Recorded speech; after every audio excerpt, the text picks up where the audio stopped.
Palestinian boats carrying students and people needing medical care set sailed from Gaza City with the aim of symbolically breaking Israel's sea blockade. Israeli forces later stopped and seized the main protest boat as it approached the blockade limit at 9 nautical miles, while others were said to have turned back. Access in and out of the Gaza Strip by land and sea for its 2 million inhabitants is strictly controlled, but what is the effect of the blockade? Restrictions on the thin coastal strip, just 25 miles long and an average 6 miles wide, were ramped up when Hamas won elections in 2006 and took control of Gaza the following June after a battle against Fatah.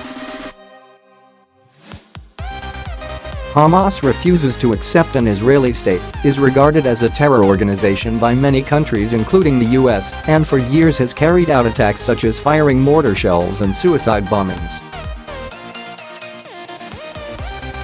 Israel says the measures are absolutely necessary for its own protection, but the effects have virtually crippled the Gaza economy and led to it being compared to an open prison.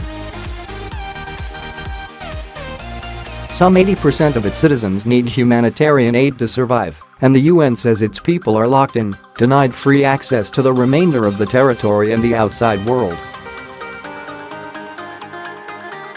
The problems have been made worse by Egypt, to Gaza's south, tightly restricting people crossing into its territory at Rafah, only opening it for short and unpredictable periods.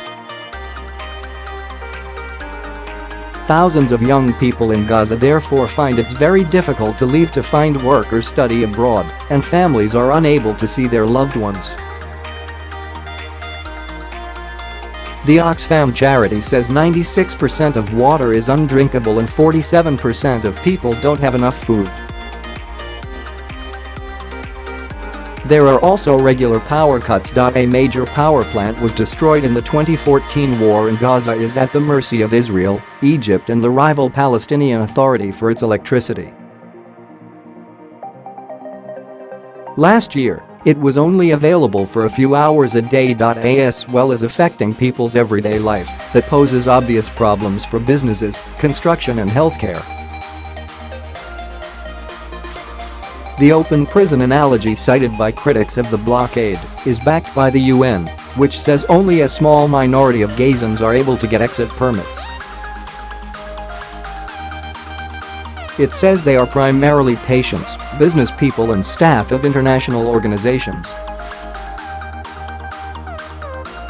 But sick people seeking treatment often have to wait a long time to get their permit, or may get turned down altogether.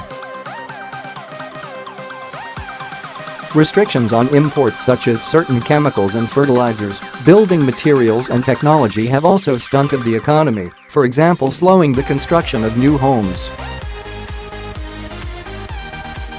Israel deems these products dual use because they could also be used by Hamas for terrorism or boosting military capabilities like making bombs or building bunkers. A 6-nautical-mile restriction on Gaza's fishermen enforced by armed Israeli patrols makes it difficult for them to make a living, while most farmers cannot export their crops. Gaza could be unlivable by 2020 if things keep deteriorating, a UN report reiterated last year. It said life was getting more and more wretched for its citizens, especially as its population continues to quickly increase.